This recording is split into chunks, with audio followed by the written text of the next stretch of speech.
Good morning, everyone. So after learning the hiring or the selection process, let's now move on to the next phase, which is the learning and development.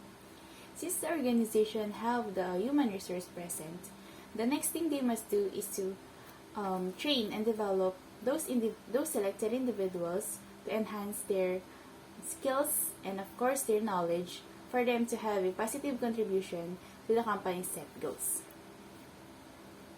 Learning and development strategies and practices, as described in this part, aim to ensure that people in the organization acquire and develop the knowledge, skills, and competencies they need to carry out their work effectively and advance their careers, their own benefits, and of course of the organization.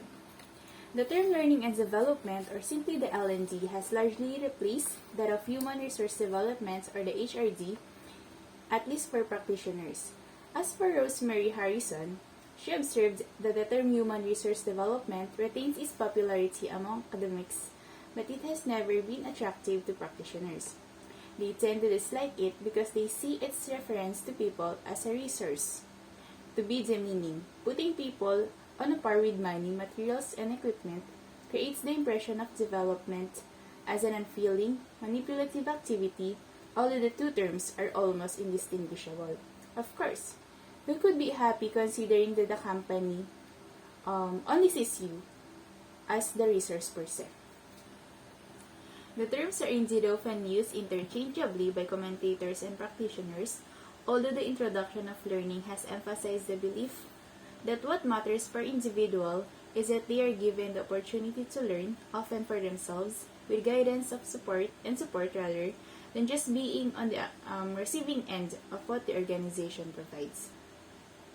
For Walton, strategic human resource development involves introducing, eliminating, modifying, directing, and guiding processes in such a way that all individuals and teams are equipped with the skills, knowledge, and competencies they require to undertake current and future tasks required by the organization. This part deals with L&D under the following headings. First, strategic learning and development. Strategic learning and development, how L&D is aligned to the business strategy as well as L&D strategy, followed by the process of learning and development. The process of learning and development talks about how people and organizations learn and also the concept of the learning organizations. The practice of learning and development. The practice of learning and development leads to the identifying L&D needs, encouraging and supporting workplace learning, planning and implementing learning programs and events, as well as evaluating the L&D. Lastly, leadership and management development. Leadership and management development. Here, the planning and implementation of the processes and programs for developing leadership qualities and for developing managers generally is being addressed. Organizations need people with high and appropriate level of knowledge, skills, and abilities. Organizations also need to take account the personal needs of those they employ for development and growth. Learning and development. This is the process of ensuring that the organization has the knowledgeable, skilled, and engaged workforce it needs. It involves facilitating the acquisition by individuals and teams of knowledge and skills through experience, learning events, and programs provided by the organization, guidance and coaching provided by the line managers or our immediate officers and others, and of course, the self-directed learning individuals carried out by the individuals or the employees themselves. For Harrison, the primary purpose of learning and development within the organizational process is to aid collective progress through the collaborative, expert and ethical stimulation and facilitation of learning and knowledge that support business goals, develop individual potential, and respect and build on diversity. Let's now move on to the components of L&D. It comprises of learning, development, training, as well as the education. Learning. This is the process by which a person acquires and develops knowledge, skills, capabilities, behavior. It involves the modification of behavior through experience as well as more formal methods of helping people to learn within or outside the development. Development is the growth or realization of a person's ability and potential through the provision of learning and educational experiences. It could be a gradual growth, but at least you're doing better. Next is the training. Training is the systematic application of formal processes to impart knowledge and help people to acquire the skills necessary for them to perform their jobs satisfactorily. Next, education. Education is the development of the knowledge, values, and understanding required in all aspects of life rather than the knowledge and skills relating to particular areas of activity. Learning should be distinguished by that of the training. Learning is the process by which a person constructs a new knowledge, skills, and capability, whereas training is one of the several responses an organization can undertake to promote learning. Learning is what individuals do, while training is what organizations do to an individual. Learning is the personal duty of the employee or the individual, while training is the employer's duty to support the individual. Strategic learning and development is an approach to helping people to learn and develop that is concerned with how the organization's goal will be achieved through its personal or human resource rather by means of integrated L&D, strategies, policies, and practices. Like strategic human resource management, it is based on the fundamental proposition that the human resources of an organization play a strategic role in its success. Strategic L&D policies are closely associated with that aspect of strategic human resource management concerned with the investing in people and developing the organization's human capital. They said that invest in people for them to have a better performance for the benefit, of course, of the company or the organization as a whole. Strategic L&D aims to produce a coherent and comprehensive framework for developing people through the creation of a learning culture and the formulation of organizational and individual learning strategies. It exists to enhance people's capability in accordance with the belief that a firm's human resources are a major source of competitive advantages. It is therefore about developing the intellectual capacity required by organization as well as ensuring that people of the right quality are available to meet present and future needs. The main thrust or the main force of strategic learning and development is to provide an environment in which people are encouraged to learn and develop. Let's now move on to the components of learning and development. It comprises of organizational learning, individual learning and development, blended learning, training, as well as the leadership and management development. Organizational learning focuses on the creation of knowledge and the use of that knowledge within the organization. The key aspects of organizational learning theory are that learning happens when people interact while finding and solving problems. Next, individual learning and development. Individual learning and development is the process involving a change in person's behavior or knowledge. It is also a tool to employee or individuals in their careers and personal development. The philosophy underpinning strategic learning and development is as follows. Learning and development activities make a major contribution to the successful attainment of the objectives and investment in its benefits all the stakeholders of the organization. Learning and development plans and programs should be integrated with each other to support the achievement of business and human resource strategies.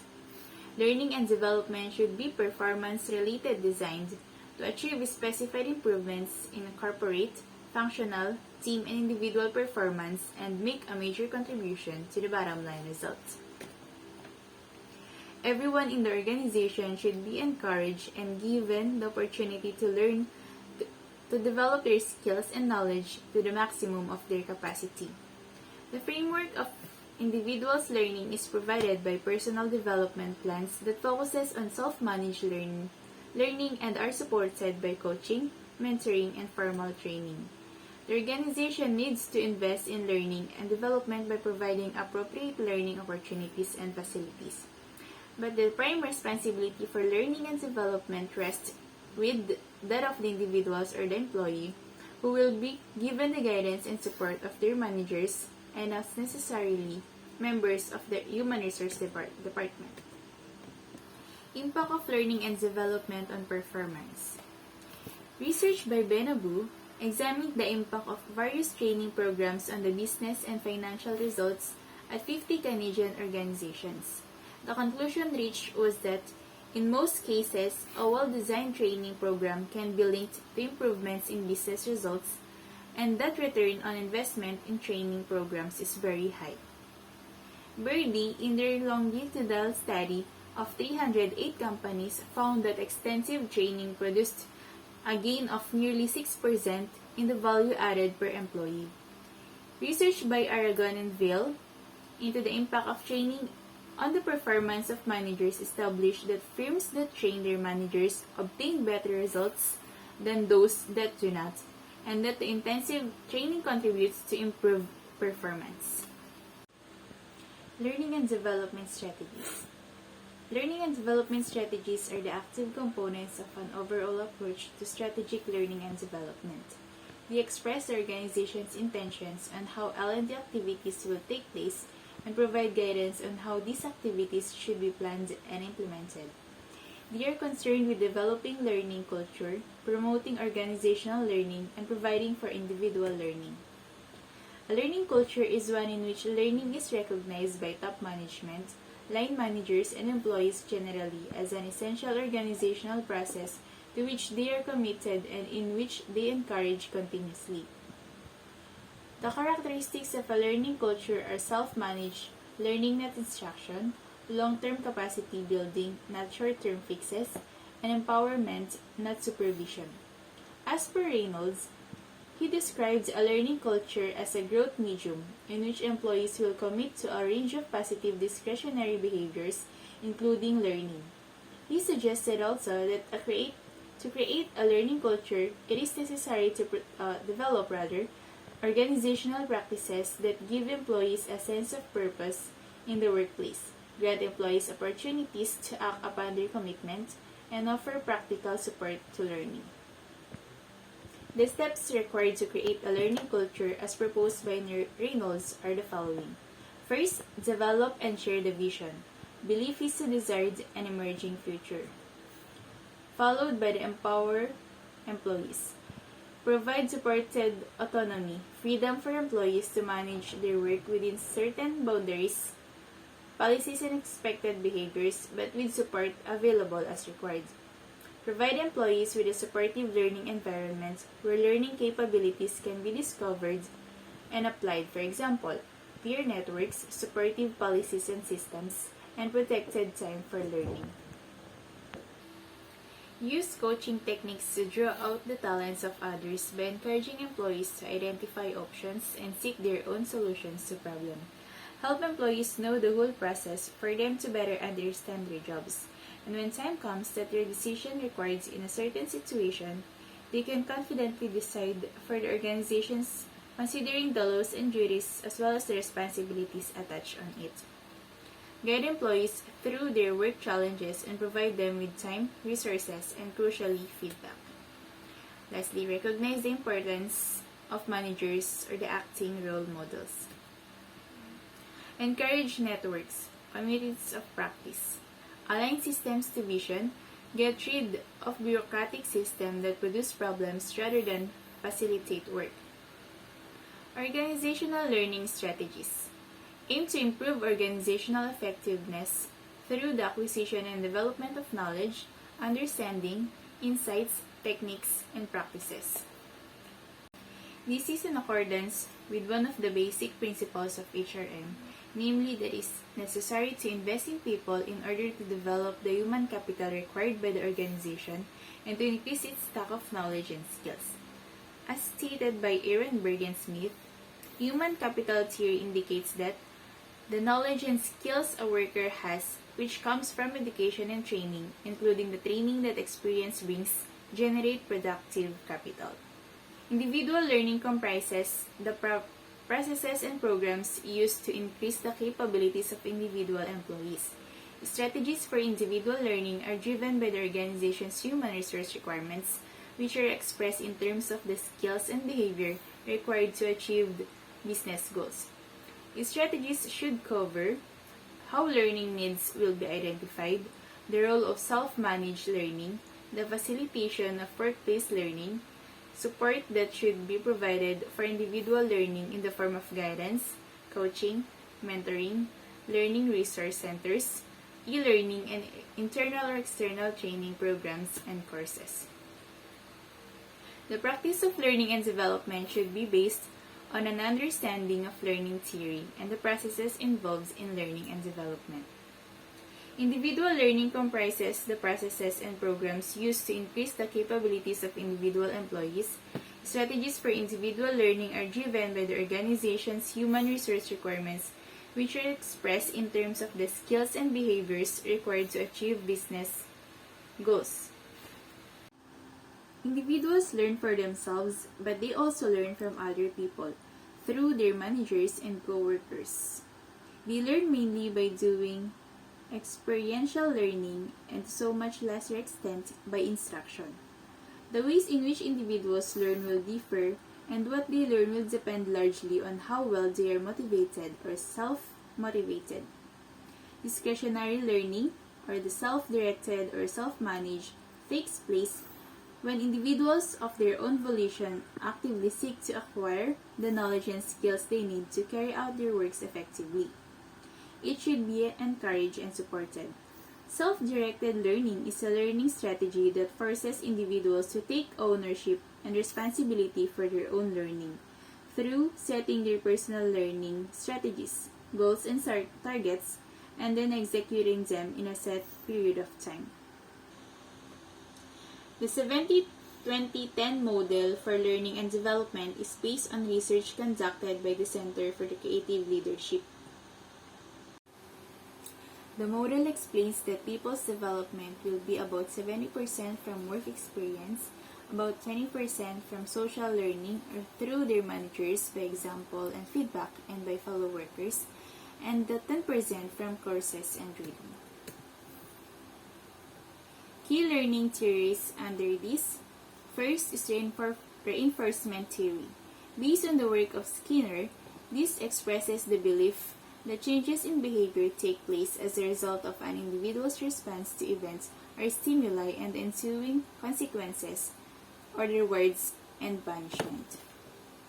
Having the motivation to do things given the fact that you're expecting something to gain from doing such is being explained here in the reinforcement theory. Next, cognitive learning theory.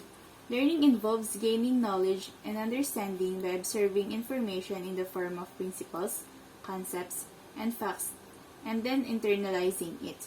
Learners can be regarded as powerful information processing machines. Cognitive learning isn't about memorization or repetition. It's about developing true understanding. Experiential learning theory. Experiential learning takes place when people learn from their experiences by observing and reflecting on it so that it can be understood and applied. Thus, people become active agents of their own learning. Social learning theory. This states that effective learning requires social interaction. This suggests that all learnings has the result of associations formed by conditioning, reinforcement, and punishment. Learning can be occurred by simply observing the actions of others. Wenger suggested also that we all participate in communities of practice, or groups of people with shared experience who work together, and that these are our primary sources of learning. The motivation to learn. People will learn more effectively if they are motivated to learn.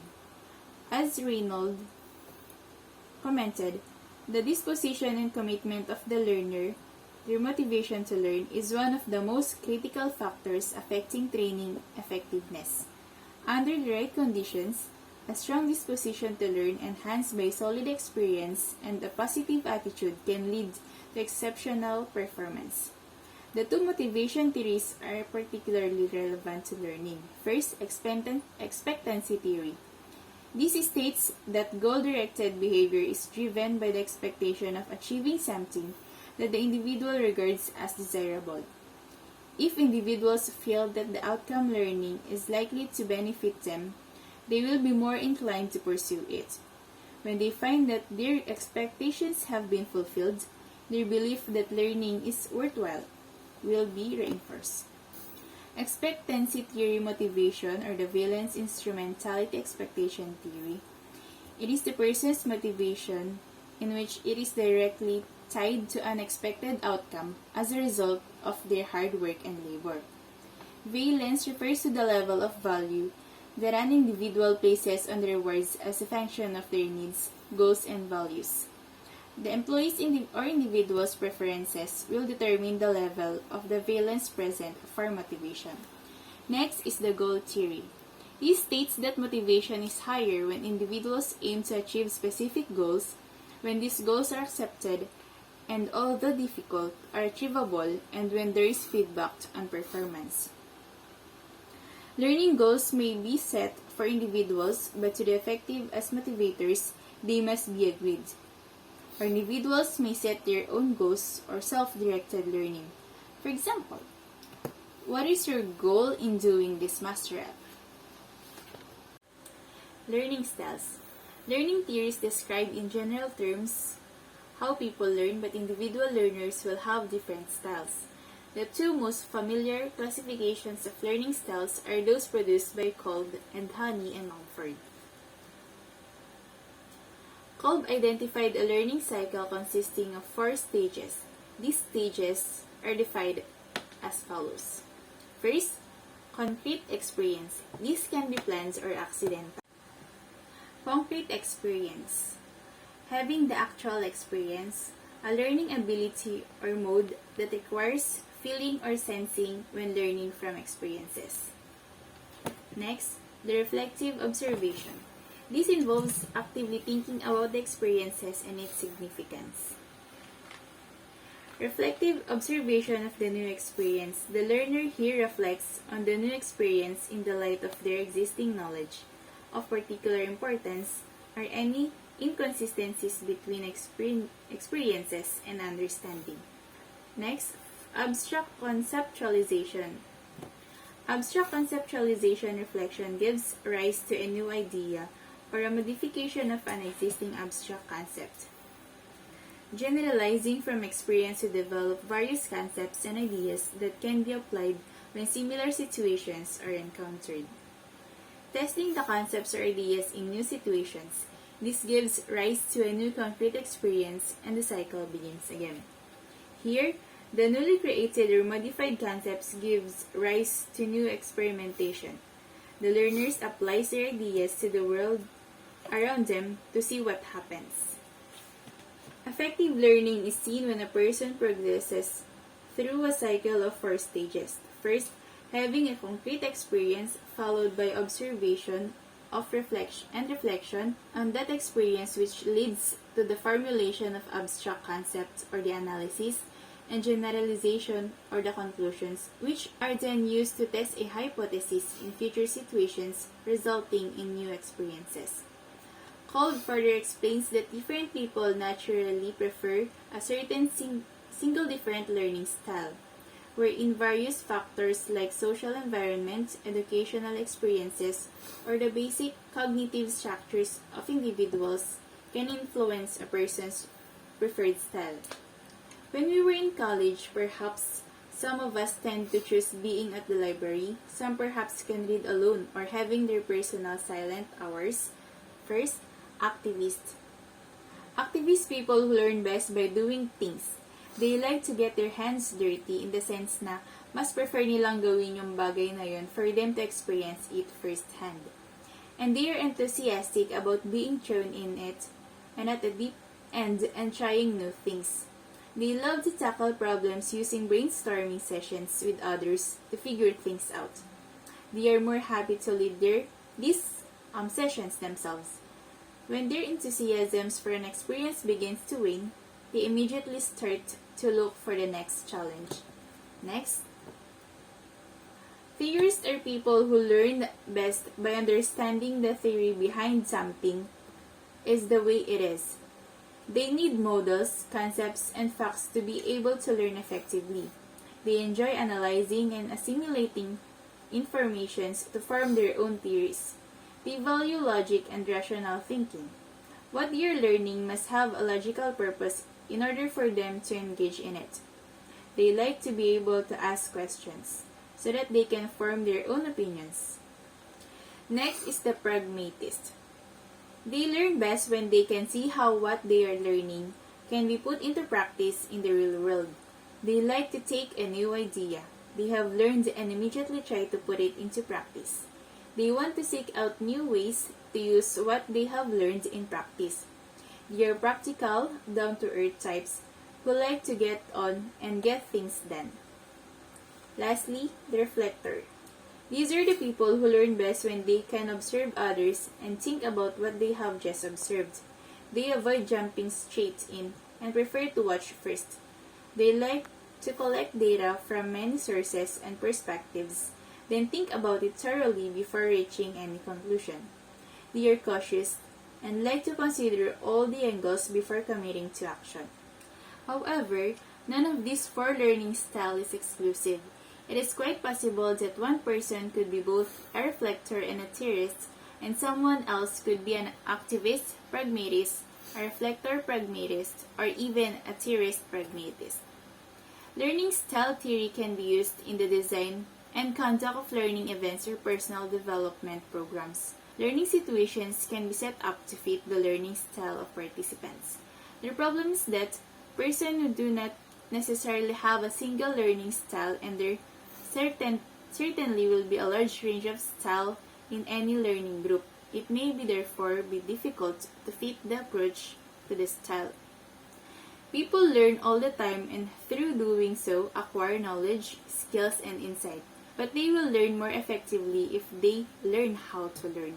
As per Hani, the process of learning to learn is the acquisition of knowledge, skills, and insights about the learning process itself. Its aim are to provide a basis of organizing and planning learning, pinpoint precisely what has been learned and what to do better or differently as a consequence, share what has been learned with other people so that they benefit also, and then check on the quality of what has been learned, transfer what has been learned and apply it in different circumstances, improve the learning processes itself so that how people learn, not just what people learn, is given constant attention.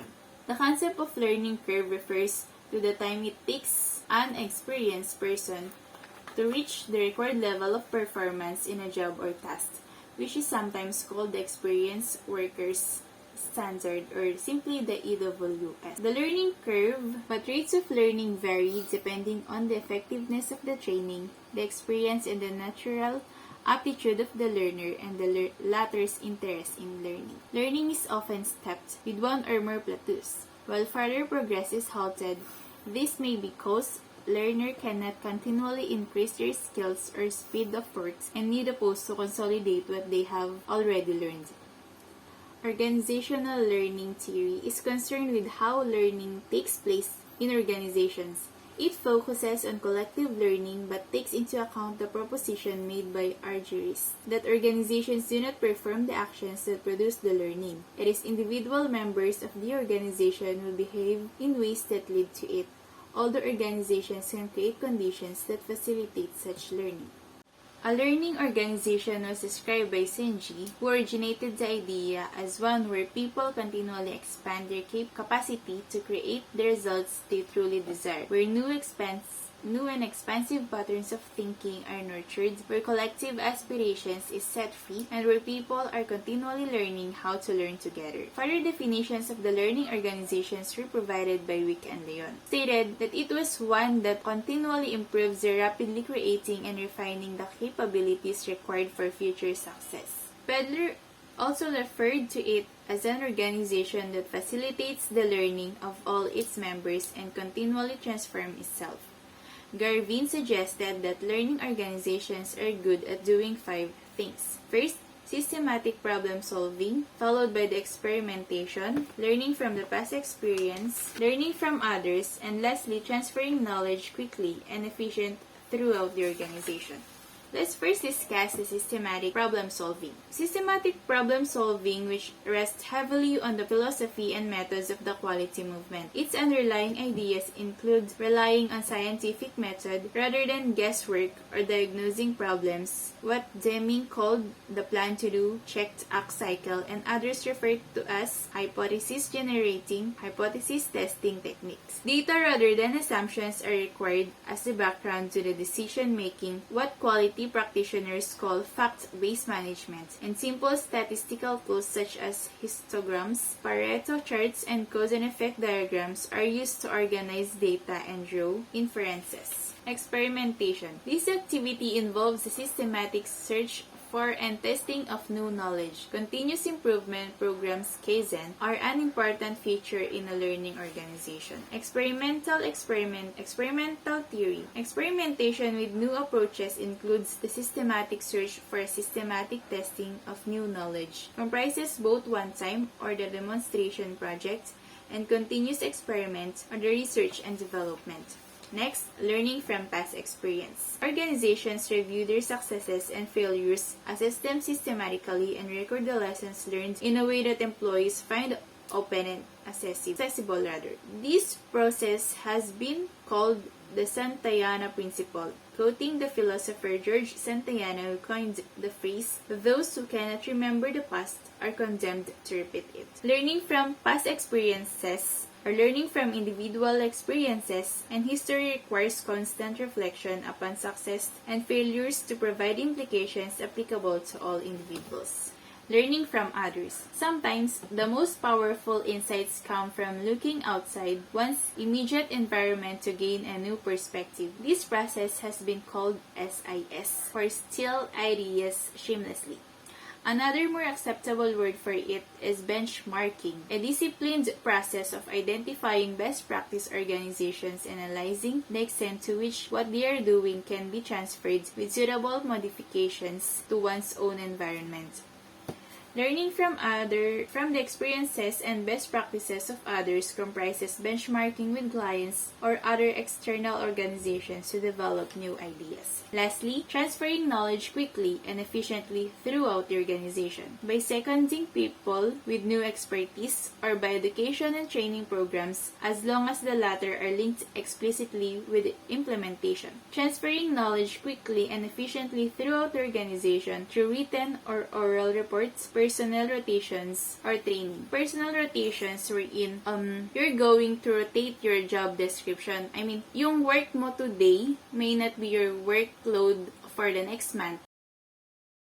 Each employee will interchange their workloads for them also to know also the other responsibilities na hawak ng ibang employee. Mag-leave yung isa, at least may backup na mangyayari or babackupan ng employee na natira yung nag-leave na employee. Self-directed learning. Self-directed or self-managed learning involves encouraging individuals to take responsibility for their own learning needs, either to improve performance in their present job or to develop their potential and satisfy their career aspirations. Self-directed is the process where individuals take responsibility for their own education. Each person determines what they want to learn, set goals, identifies a process by which they will reach their goals, and evaluate their outcomes. It is a process where an individual takes initiative without the influence of others. All learning activities need to be based on an understanding of what should be done and why it should be done. The purpose of the activities must be defined by identifying and analyzing learning needs in the organization and for the groups of individuals within it. The analysis of corporate needs will lead to the identification of collective learning needs in different departments, functions, or occupations, while this in turn will indicate what individual employees need to learn. The process operates in reverse. As the needs of individual employees are analyzed separately, common needs emerge, which can be dealt with on a group basis.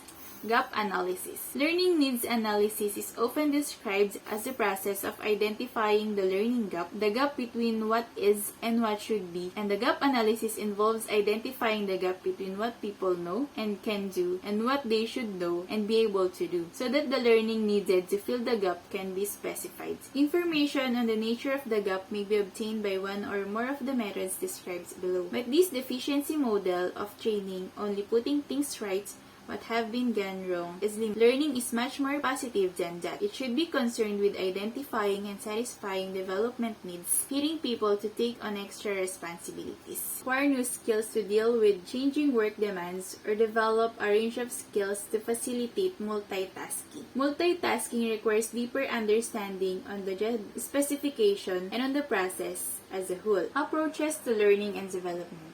Approaches to learning and development are influenced by the learning theory presented previously, especially experiential learning theory. This emphasizes that people learn mainly from experience, and therefore most learning takes place in the workplace, as confirmed by the 70-10-2010 model explains previously also. It also indicates that people learn best when they do it for themselves, or the self-directed learning, but they need support and help also from their managers or their immediate supervisors. Experiential and self-directed learning can be enhanced in the workplace by activities such as induction, planned experience, coaching, mentoring, and e-learning and plan development. This can be supplemented but not replaced by formal training, which involves the delivery of training events and programs. The effectiveness of learning is increased by joining up the different methods available, or the blended training. The basic approaches of workplace learning and self-directed learning will be discussed below, and the next section describes ways of enhancing workshop learning, and this is followed by descriptions of training and blended learning processes.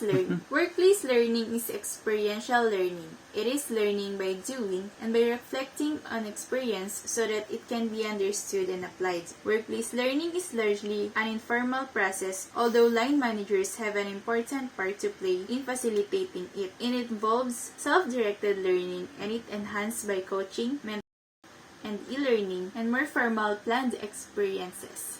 It can be supplemented by training interventions, but more formal approaches are there simply to extend experiential learning.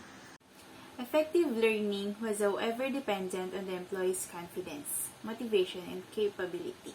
Some formal training to develop skills, especially induction training, was usually provided, but learning from experience and other people at work predominated.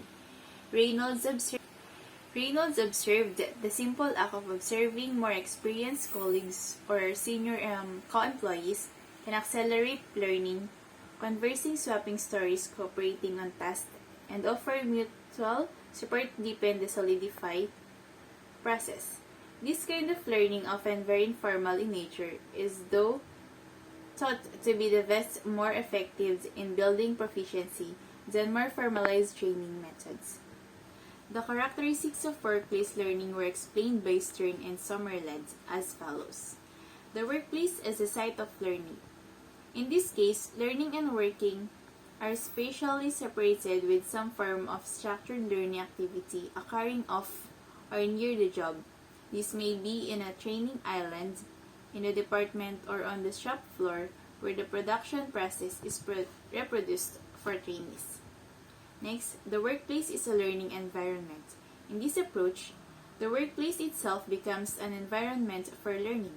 Various on-the-job activities such as coaching, mentoring, job rotation, job shadowing, and cross-functional or cross-site project work can be conducted, which are structured to different degrees. Learning and working are inextricably mixed. In this case, learning is informal. It becomes an everyday part of the job, and it is built into routine tasks. Self-directed learning is based on a process of recording achievements and action planning, which means that individuals review what they have learned and what they have achieved, what their goals are, how are they going to achieve those goals, and what new learning they need to acquire. The learning program can be self-paced in the sense that learners can decide for themselves, up to a point, the rate at which they learn, and are encouraged to measure their own progress and adjust the program accordingly. Enhancing workplace learning. Experiential learning in a workplace is important, but it should not be left to the chance. It needs to be enhanced by such means as induction learning, planned experience, coaching, mentoring, e-learning, and personal development planning. Induction. Most new other than those on formal training schemes will learn on the job although this may be supplemented with special off-the-job courses to develop particular skills or knowledge. On-the-job training can be haphazard, inefficient, and wasteful. A planned systematic approach is desirable. Planned experience. It is a process of deciding on a sequence of experience that will enable people to obtain the knowledge and skills required on their jobs and prepare them to take on increased responsibilities. This enables experiential learning to take place to meet a learning specification. Next is the coaching. It is a personal or usually one-on-one approach of helping people to develop their skills and knowledge and improve their performance. The need for coaching may arise from formal or informal performance reviews, but opportunities for coaching will emerge during everyday activities. Coaching as a part of the normal process of management consists of the following: using whatever situations may arise as opportunities to promote learning, controlled delegation, ensuring that individuals not only know what is expected of them but also understand what they need to know and be able to do to complete the job satisfactorily. This gives managers an opportunity to provide guidance on the outset. Guidance at a later stage may be seen as interference, making people aware of how well they are performing by, for example, asking them questions to establish the extent to which they have thought through what they are doing, encouraging people to look at higher level problems and how they could tackle them. Mentoring. It is the process of using specially selected and trained individuals to provide guidance, pragmatic advice, and continuing support that will help the person or persons allocated to them to learn and develop. Each of us undergone mentoring, of course, when we were newly hired. And our co-senior workers were the one who trained us and were the one who shared their experiences for us also to understand more the job specification that were given to us. E-learning. E-learning involves the use of computer, network, and web-based technology to provide learning materials and guidance to individual employees. It can be delivered through a firm's intranet system. Currently, at China Bank, we have this e-learning, and we are adapting the LinkedIn e-learning, wherein we were assigned several topics that we need to read and be able to complete it. And then, as times pass by, we also need to evaluate ourselves through those questionnaires that were given in it. Personal development planning. It is carried out by individuals with guidance, encouragement, and help from their managers, usually on the basis of performance and development reviews. A personal development plan sets out the actions people propose to take to learn and to develop themselves. Stages of personal development planning. Analyze current situation and development needs. This can be done as part of a performance management process. Then set goals. This could include improving performance on the current job, improving or acquiring skills, extending relevant knowledge, developing specified areas of competence, moving across or upwards in the organization, preparing or changes in the current role. Prepare action plan. The action plan sets out what needs to be done and how it will be done under headings such as outcomes expected or learning objectives, the development of activities, the responsibility for development or what individuals are expected to do, and the support they will get from their managers, the HR department or other people, and of course the timing. The next, implement, take action as planned. The plan can be expressed in the form of a learning contract, which is a formal agreement between the manager and the individual on what learning needs to take place, the objectives of such learning, and what part of the individual, the manager, and the L&D function or a mentor will play in ensuring the learning happens. Training. It is the use of systematic and planned instruction activities to promote learning. The approach can be summarized in the phrase, Learner-based training. It is one of several responses an organization can undertake to promote learning. Transferring learning. The problem of transferring training was raised by Reynolds as follows. Some types of intervention can disrupt self-directed learning by paying insufficient attention to the needs of the learner in the work context. Methods that rely heavily on the transfer of external expertise or content to employees carry the highest risk in this regard since their design is often removed from the context in which work is created. As a result, it is impossible to meet learning needs adequately. Transferring learning must be done accordingly since you're going to transfer what you have learned or what you have already developed to the new employee. You also need to transfer it in the sense na lahat ng process or yung sequence ng process must be transferred to the new employee in a sense na dapat wala kang ma-skip na process since the process being developed is the best process or the best practice to perform for you to have that job performance na masasabi mong masasatisfy mo din yung clients na kinikater mo. Systematic training. Training should be systematic in that it is specifically designed, planned, and implemented to meet defined needs. It is provided by people who know how to train, and the impact of training is carefully evaluated. A simple first stage model. First, identifying training needs. Next, decide what sort of training is required to satisfy these needs. And then use experienced and trained trainers to implement training. And lastly, follow up and evaluate training to ensure that it is effective. Just-in-time training. It is a training that is closely linked to the pressing and relevant needs of people by its association with immediate or imminent work activities. It is delivered as close as possible to the time when the activity is taking place. Bite-sized training involves the provision of opportunities to acquire a specific skill or a particular piece of knowledge in a short training session. Focus on one activity such as using a particular piece of software, giving feedback, or handling an inquiry about a product. Bite-sized training. It involves the provision of opportunities to acquire a specific skill or a particular piece of knowledge in a short training session. Focus on one activity such as using a particular piece of software, giving feedback, or handling an inquiry about the product or service of the company. It is often carried out through e-learning. It also aims to address a particular task in a complete legacy training program. Types of training.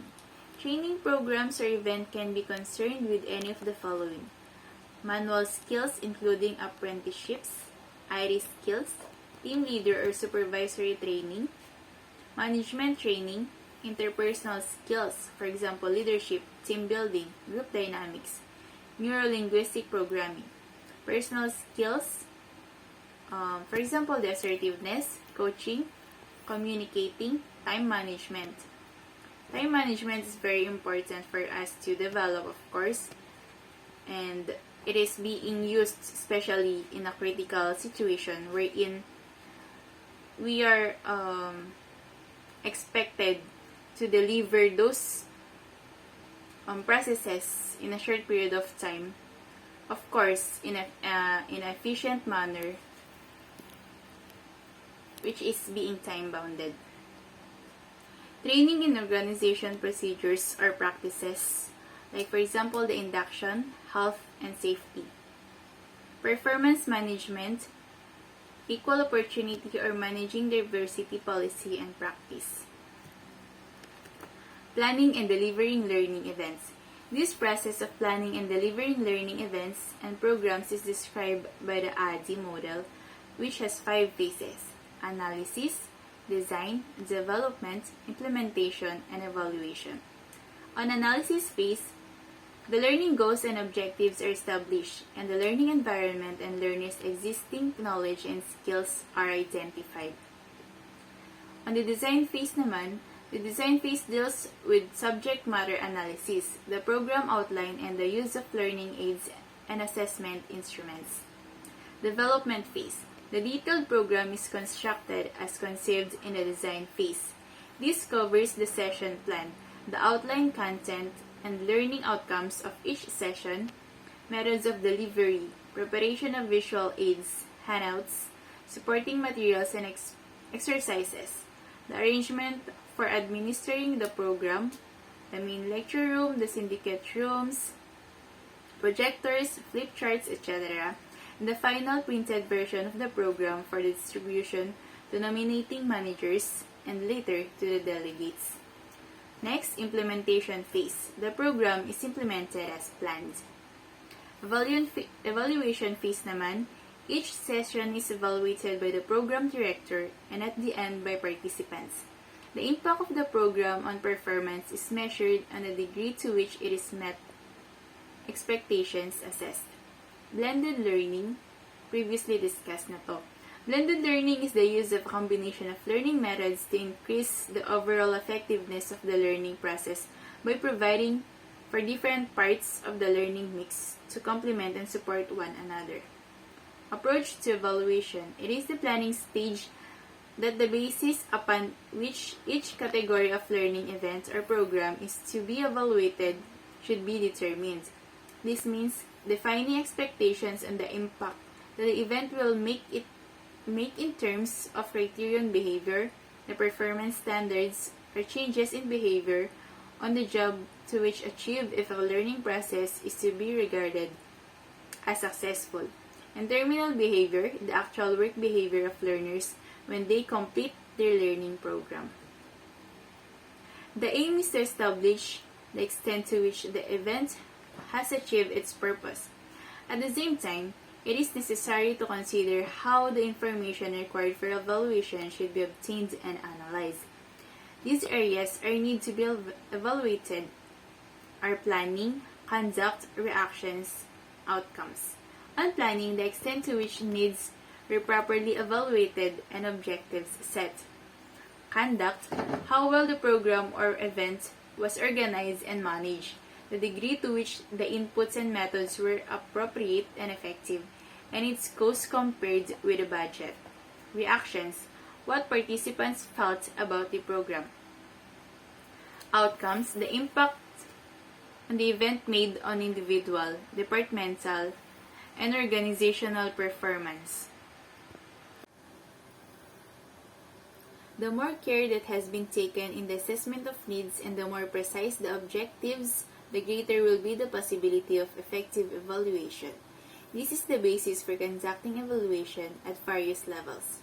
Individuals should be expected to take a considerable degree of responsibility for managing their own learning, which is self-directed or discretionary learning, but they need the help and support of their line managers and the organizations, including the L&D function, of course, since hindi pa naman nila ganun kaalam yung nature ng job nila. They still need the support of their seniors as well as their immediate supervisors or their immediate officers. Responsibility for L&D is being increasingly placed on managers and employees rather than on learning and development professionals. Leadership and management development.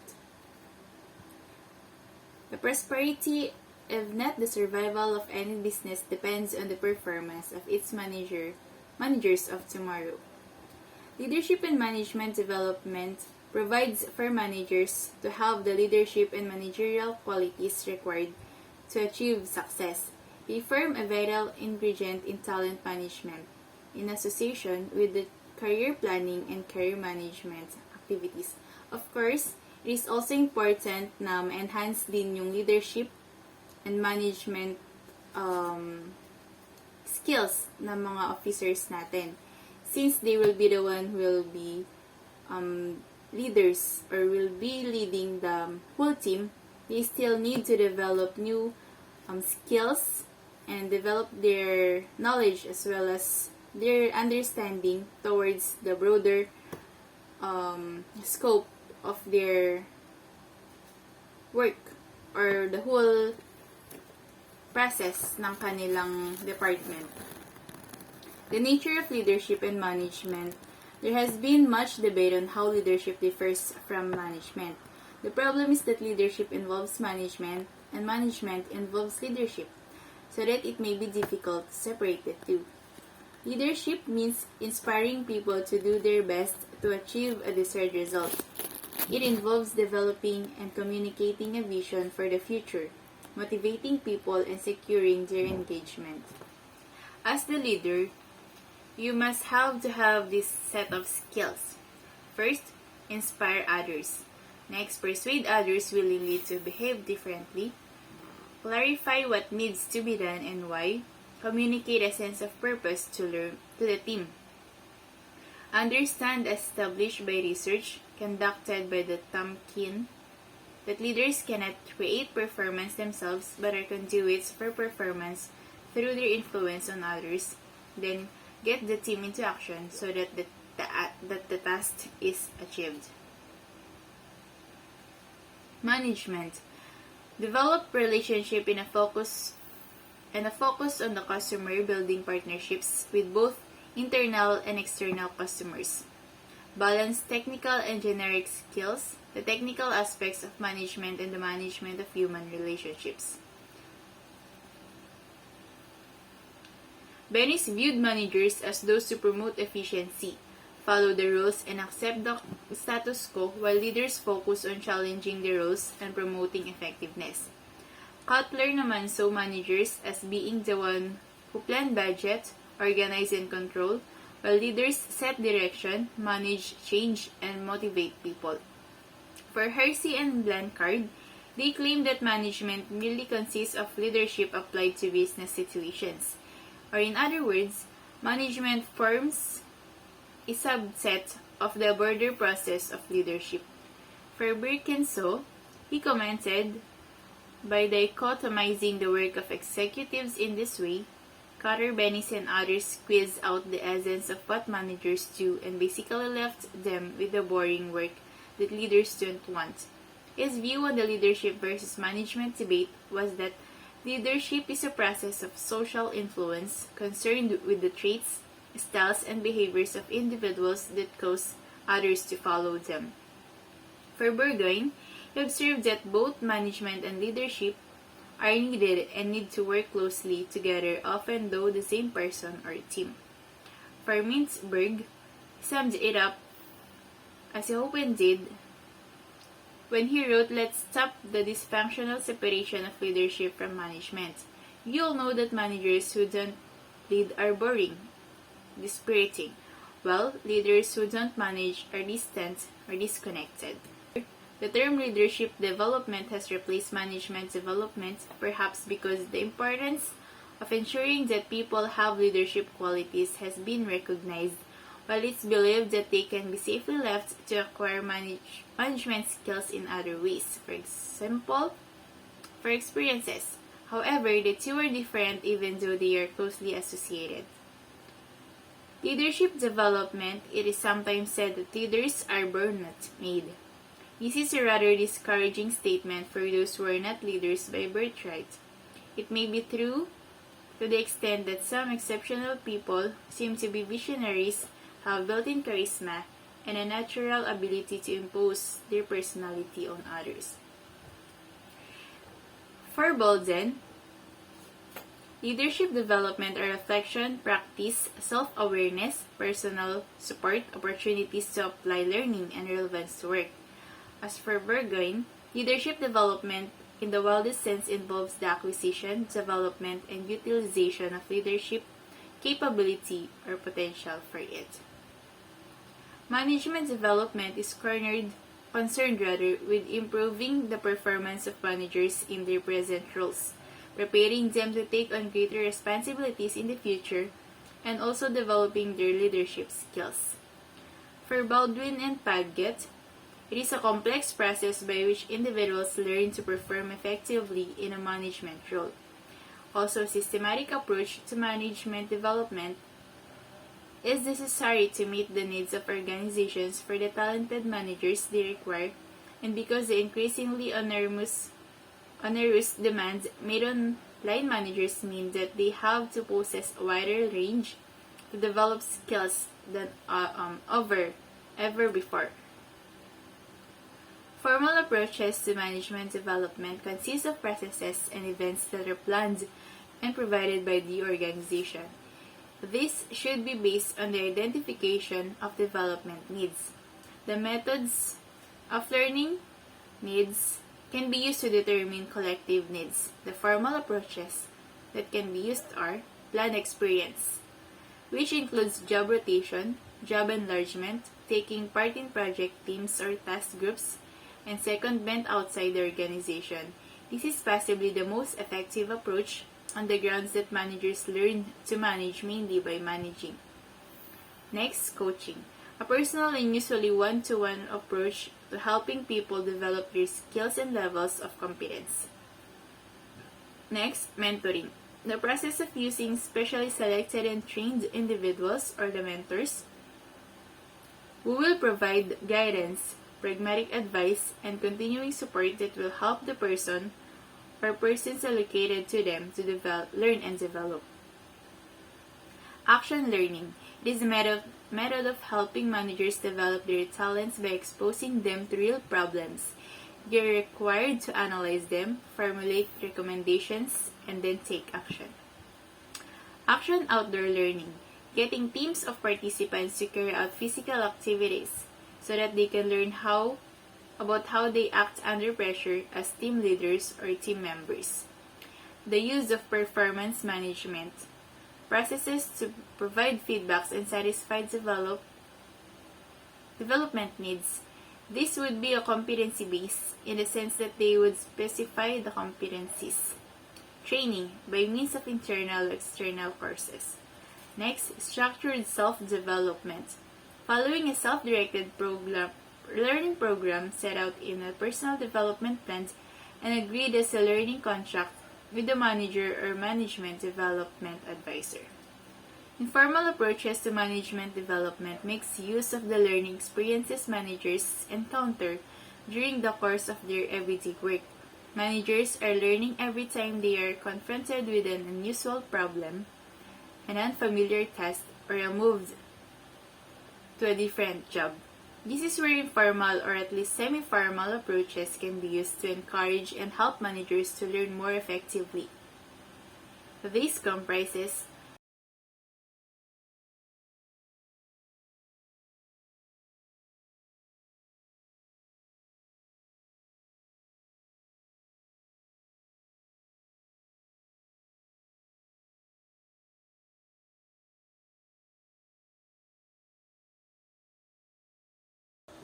emphasizing self-assessment and the identification of development needs by getting managers to assess their own performance against agreed objectives and analyze the factors that contributed to effective or less effective performance.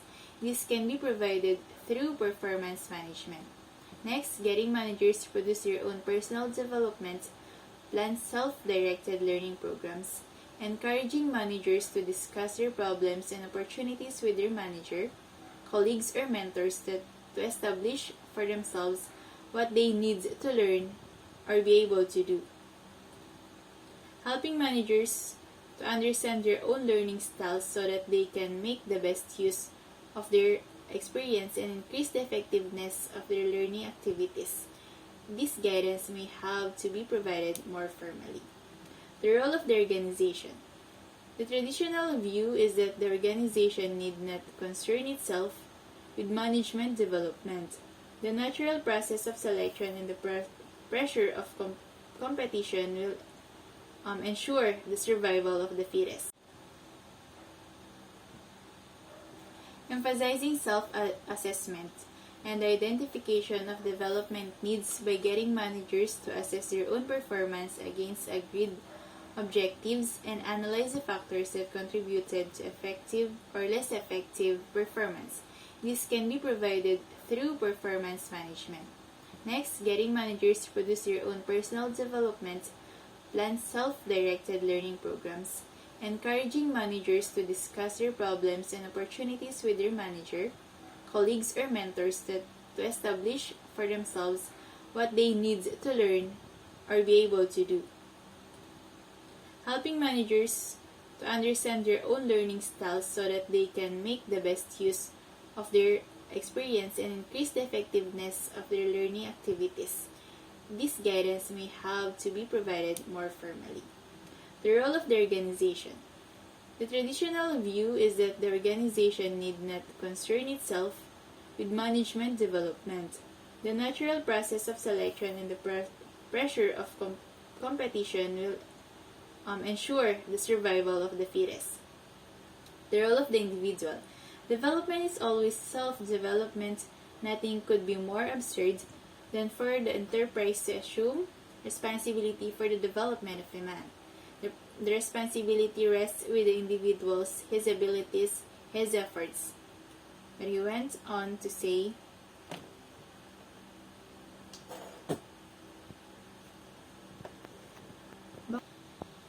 the role of HR and learning and development specialist.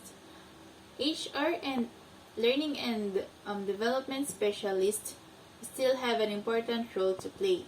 They interpret the needs of the business and advise on how management development as a business-led activity can play its part in meeting these needs. Criteria for leadership and management development. The effectiveness and the value of any approach to management development includes the following: extent to which it links to the organizational goals and context, and so has relevance for the organization as well as for individuals. Next, builds on and develops the qualities, skills, and attitudes of participants. Is supported by appropriate HR policies to do with recruitment and selection, talent management, succession, planning, and reward. It has the full commitment of those responsible for the operation of the process, including the line managers, wherein it's motivating to those encouraged to participate in it. And lastly, it is motivating to those encouraged to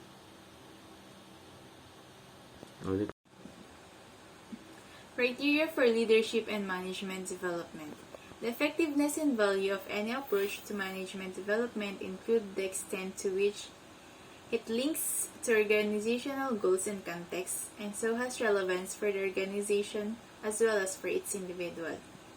Builds on and develop the qualities, skills, and attitudes of participants, which is supported by appropriate HR policies to do with recruitment and selection, talent management, succession, planning, and reward. And lastly, has the full commitment of those responsible for the operation of the process, including line managers, is motivating to those encouraged to participate in it. So to sum it up po, learning and development is being done after the selection process of the individuals, wherein you're going to train the individuals for them to develop their skills and knowledge, for them also to have a satisfying job performance. So yun lang po, and thank you po for listening.